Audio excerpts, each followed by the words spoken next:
tak cemerlang di dunia. Di dunia ni tak cemerlang. Tak apa tuan-tuan, kita yang ada kita boleh tolong. Anak saya ni belajar tak pandai, kerja kampung je, tetapi dia cemerlang hubungan dia dengan Allah. Dia kenal siapa pencipta dia. Kalau dia tak cemerlang di dunia tuan-tuan, kita boleh tolong dia. Ayah, abah dah kahwin dia, abah kerja tak dapat lagi, anak bini kat rumah nak makan duit tak ada. Takkanlah kita tak boleh bagi kan? Kita bagi sebab sebaik-baik sedekah itu adalah kepada ahli keluarga. Kita boleh bantu dia. Nah duit, bawa belanja, buat belanja, beli susu anak, belanja, benda bini kamu. Tetapi tuan-tuan benar tak tuan-tuan memikirkan? Di hadapan Allah nanti anak kita pergi pegang kaki kita. Abah, dulu abah tak pernah pun ajar saya sembahyang. Abah nak masuk juga? Oh ni abah, saya ada kat belakang ni.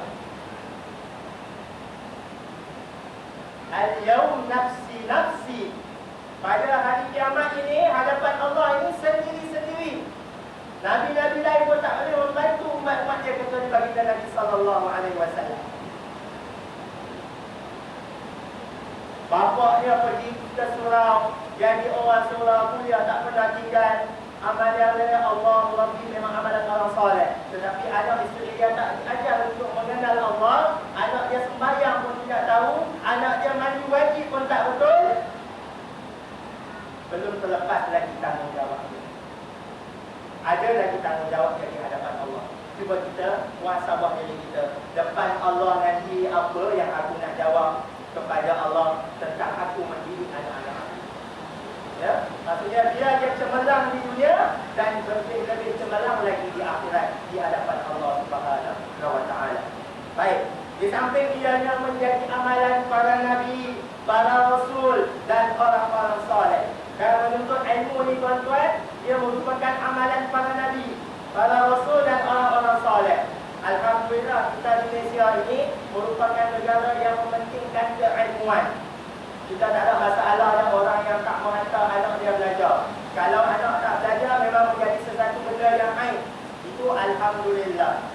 Dan kita niatkanlah, setiap kali kita hantar anak kita ke sekolah ini, aku niatkan, aku hantar anak aku ke sekolah ini adalah untuk dia menjadi pemimpin agama di masa depan.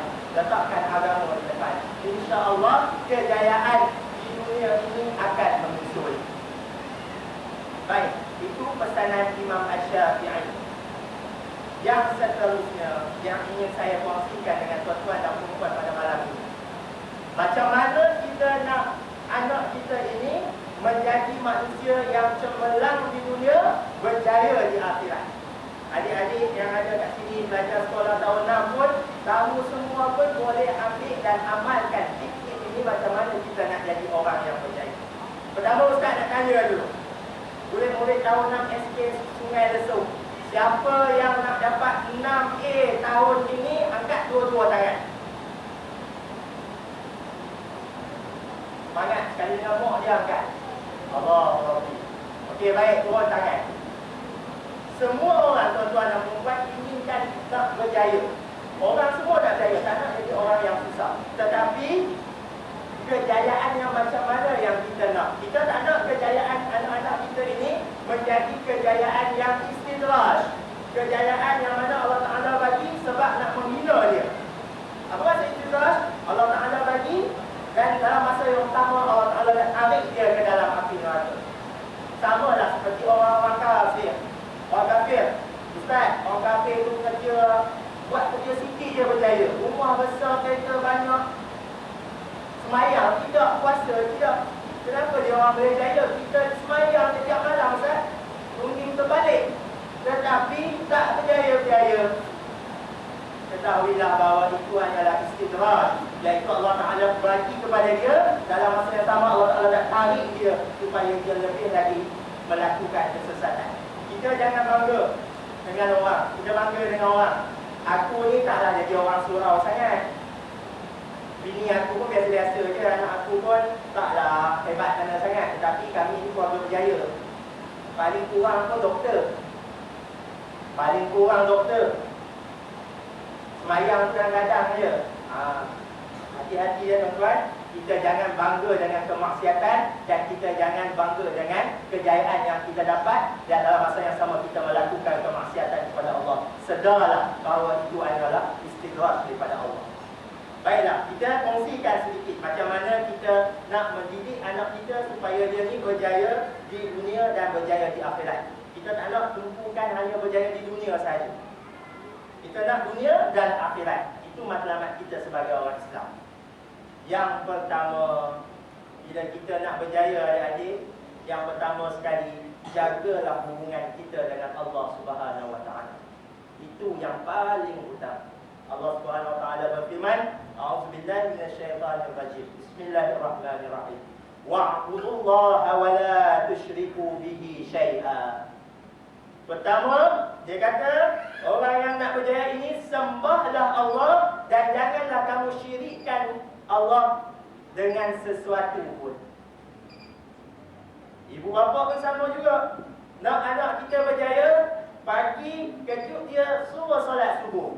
Pagi kejut dia, heret dia datang ke surau, suruh dia sembahyang subuh. Itu yang pertama. Tapi ibu bapa sekarang ni, biarlah ustaz, dia budak lagi. Ya, budak lagi tak boleh sembahyang tak apa. Jangan, ya. Ajar dia supaya dia kenal Allah di awal permulaan hari dia. Ya, sembahlah Allah, suruh dia sembahyang, jaga sembahyang dia, dan insya-Allah dia akan jadi orang yang hebat di dunia dan berjaya di akhirat. Ajar dia itu yang pertama. Dan hubungan kita dengan Allah Subhanahu Wa Taala ini ialah ibu-ibu dan bapa-bapa seringlah di dalam rumah itu kita bawakan, ya, bawakan sunnah baginda Nabi sallallahu alaihi wasallam masuk dalam rumah. Macam mana orang nak bawakan sunnah Nabi masuk dalam rumah? Kita tengok sahabat baginda Nabi sallallahu alaihi wasallam. Sahabat Nabi baginda sallallahu alaihi wasallam antaranya Bilal bin Rabah. Bilal bin Rabah ni hanyalah hamba berkulit hitam, tetapi kehebatannya ialah bila dia laungkan azan bergegar tiang arash. Abu Bakar As-Siddiq, orang yang paling kaya, dan dialah orang yang paling pemurah. Dan banyak lagi sahabat-sahabat Nabi dan baginda Nabi sallallahu alaihi wasallam. Umar Al-Khattab, zaman jahiliyah dia memang sangat-sangat hebat dia ni. Bunuh orang, pancung orang dan orang takut dengan dia. Sehingga kan dia pergi berhijrah, dia umumkan, aku nak pergi hijrah, siapa nak halang aku? Tetapi bila dia masuk ke dalam agama Islam, agama Allah, dapat tarbiyah daripada baginda Rasulullah, dia menjadi orang yang hebat dan menaluki rata-ratanya negara-negara dan sampaikan Islam. Kenapa mereka ini sahabat-sahabat Rasulullah daripada zero, kosong, boleh jadi hero? Yang pertama adalah kerana adanya didikan daripada Nabi SAW. Kita macam mana nak didik anak kita? Senang je tuan-tuan. TV 40, 56 inci, 70 inci kita beli-beli di rumah kita, harga beribu. Kitab hadis RM40 takkan tak boleh beli. Beli kitab hadis yang bahasa Melayu. Duduk di rumah, kumpulkan anak isteri, baca satu hadis. Satu malam satu hadis. Ayah baca. Sebab apa saya sebut yang ini? Sebab saya buat. Buka, baca. Tak faham pun tak apa tuan-tuan. Bahasa hadis ni kadang-kadang kalam mujmal, kalam yang Rasulullah sebut pendek tapi huraian dia panjang. Kita baca, biar tak faham. Satu hari satu hadis. Satu malam satu hadis. Tak boleh dapat satu malam, satu bulan, satu hadis pun dah cukup. Sebab apa? Kita nak keberkatan nasihat Rasulullah tu ada di dalam rumah kita. Sebab sahabat Rasulullah ni, dia orang ni selalu berdamping dengan Rasulullah. Sebab itulah mereka menjadi orang yang hebat. Kita nak anak kita jadi orang yang hebat, bacakan satu hadis dalam rumah, satu hadis. Selain kita baca Al-Quran. Al-Quran tidak baca ustaz dalam rumah, kat mana dulu mana tahu. Maksudnya Al-Quran zaman saya kahwin dulu tu ustaz, buat hantaran. Sekarang ni tak tahu kat mana. Ya. Maka rugilah orang yang macam tu. Ya. Beli satu kitab hadis, letak di dalam rumah. Ambil, baca, okey hari ni ayah nak baca hadis tentang solat. Baca. Qala Rasulullah. Tak boleh baca yang masa Arab tu, baca terjemahan kat bawah. Rasulullah sallallahu alaihi wasallam bersabda ini dan ini. Sekian wabillahi taufiq wa hidayah. Wassalamualaikum. Oh ya, ayah jadi ustaz pula kan? Tak apa nak saya sekali. Ya? Barulah anak kita ini dapat ya keberkatan baginda Nabi sallallahu alaihi wasallam. Dan percayalah, Ya, kalau dia tak berjaya di dunia ini, dia akan berjaya di hadapan Allah. Itulah kejayaan yang sangat kita nak. Okey, itu yang pertama, sembah Allah. Kita ada masa sikit lagi ya. Yang kedua, wabil walidaini ihsana, dan kepada kedua ibu bapa kamu berbuatlah baik. Ini pesanan kepada anak-anak. Ya adik-adik, kalau kamu nak jadi orang yang berjaya, yang kedua, kamu jagalah hubungan kamu dengan mak dan ayah kamu. Doa yang paling mustajab tuan-tuan dan perempuan adalah doa si ibu. Orang nak periksa anak, bawa pensel, bawa pemadam, air 3 tong, pergi jumpa Tok Guru. Ustaz, tolong jampi anak saya, Ustaz, saya nak balik mandi. Besok dia nak periksa UPSR. Sebenarnya penawar dia tu ada di rumah siapa? Si ibu. Doa ibu ni tuan-tuan dan perempuan, dia tak ada hijab dengan Allah. Sekali ibu tu minta untuk anak dia, Allah Subhanahu Wa Taala akan terima terus. Ayah ni dia ada hijab juga, tapi ibu ini lebih power dari doa ni. Jadi adik-adik, kalau kamu nak berjaya, yang pertama, buat baiklah kepada ibu kamu. Sebab apa? Ibu kamu lah yang mengandungkan kamu 9 bulan. Mengandung ni bukannya benda senang tuan-tuan dan perempuan. Ya adik-adik semua, perut membesar ke depan, jalan pun tak nampak dah. Silat-silat anak ayam minta depan perut pun tak nampak dah, silat-silat pijak je. Bila perut semakin membesar ni, nak masuk ke tandas ni kena pakai gear reverse. Ya, nak masuk depan tak boleh, tadi nak reverse tak boleh. Dia kena reverse ke belakang dan duduk. Seksanya mengandung. Bila duduk dalam perut ni adik-adik, kamu duduk dalam perut mak ayah, ada mak ayah pula. Dalam perut ibu kamu ni, apa yang kamu buat? Dalam alam rahim ni, kamu tak terdiam, kamu tendang je. Tendang sana, tendang sini, tendang sini. Mak kamu tak pernah pun dia menumbuk kamu balik. Dia kalau kumpul balik, duduk dalam perut aku dah dapat tendang pula. Apa yang dia buat? Dia usap lagi. Tak suka dengan usap tu, dia bagi tahu pula kat si ayah, abang, anak kita dah mula menendang. Ayah dia siap pasang kamera lagi. Ni anak sulung ni. Nanti anak-anak nak tunjuk betapa seronoknya mereka nak dapat kita. Pegangnya perut, tunggu anak tendang. Kalau anak sulung lah. Kalau saya ada anak sulung, saya ingat kan, benda yang paling manis. Tuan-tuan pun ada pengalaman.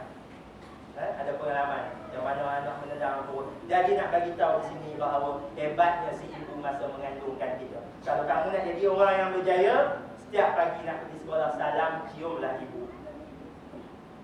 Malu ustaz nak cium ibu ni. Malu, segan ustaz. Itu yang pertama ibu. Yang kedua ayah. Jangan tinggalkan ayah. Ya, ayah ini berusaha siang dan malam mencari nafkah untuk kamu. Nak suruh kamu ni jadi orang yang berjaya. Tangisan si ayah kamu tak pernah dengar. Susah hatinya ayah nak merancang kewangan keluarga, kamu tak pernah tahu. Apa yang kamu tahu, meminta dan meminta. Jadi nak jadi orang yang berjaya adik-adik, yang kedua, jaga hubungan kamu dengan mak dan ayah kamu. Dan tuan-tuan dan perempuan pun jangan pula, dia ni kena hormat aku. Kamu kalau tak betul-betul, ayah doa kamu jadi orang yang gagal. Jangan macam tu pula. Jangan pukul anak macam tu. Ya, apa yang perlu kita buat tuan-tuan, kita selalu dah doakan yang baik-baik kepada anak. Marah macam mana sekalipun, jangan kita menyumpah anak-anak tak guna. Memang akan jadi anak yang tak guna. Sebab itu doa, tambah-tambah seribu. Dia motivasi pun tak apa kan. Ibu ni suka motivasi. Dia salah pakai stokin je. Pagi-pagi, ayah dia dalam kepala. Ambil anak salah pakai stokin dia. Dia punya berlentir tu 30 minit. Salah pakai stokin dia. Biar dia. Dia nak cakap macam mana pun, tapi hati-hati. Sama-sama kita beri peringatan kepada isteri kita. Isteri bagi peringatan pada suami. Bila sampai bab yang terlalu tinggi suara, sampai menyumpah anak, sama-sama bagi nasihat, jangan menyumpah anak. Sebab itu merupakan doa di sisi Allah. Pertama-tama ibu lah, ya. Sebab kita nak anak kita berjaya, jangan kita menyumpah dia. Itu yang kedua. Dan yang ketiga, kalau kamu nak jadi orang yang berjaya, hormatilah guru kamu. Guru ini padanya ada berkat. Sedikit yang belajar, banyak yang dapat. Pada guru ni tuan-tuan, ada berkat. Bukan saya nak campaign, saya cikgu. Cikgu ni cakap puji cikgu je. Bukan. Memang Allah Subhanahu Wa Taala dah letakkan macam tu, pada guru ini ada keberkatan. Kita suruh anak kita pergi tuition ke, kita suruh dia belajar macam mana, tetapi kita balik rumah kita mengumpat cikgu. Cikgu kamu ni memang tak pandai ni. Tengok sains pun tak apa betul. Cikgu kamu ni teruk betul lah. Kita memperhati cikgu di hadapan anak, anak jadi tidak hormat kepada cikgu, maka keberkatan ilmu akan hilang. Apa dia natijah bila keberkatan ilmu hilang, tuan-tuan? Anak kita ni tuition 30 pusat tuition, masuk dewan peperiksaan tak boleh nak jawab. Sebab apa? Keberkatan dia dengan guru tu Allah Ta'ala dah tarik. Benda ni terjadi kepada kawan saya. Tapi Alhamdulillah sekarang pun dah jadi cikgu juga. Ya. Kami dulu sekolah agama rakyat. Cerita sikit. Kawan saya ni, dia nakal lah. Nakal tu nakal teruk sangat. Ya. Ada seorang cikgu kata ni, cikgu bahasa Melayu. Perempuan, badan dia kurus, pucat. Memang nampak tu macam mayat. Bila cikgu tu dah tahu mayat hidup, mayat hidup, mayat hidup. Nampak cerita cikgu tu masuk sekolah, oh keranda dah sampai sekolah. Dia mengingat tiap-tiap hari, masa belajar pun kadang-kadang dia memang mengata je kerja dia. Masuk dewan peperiksaan SPM. Ini cerita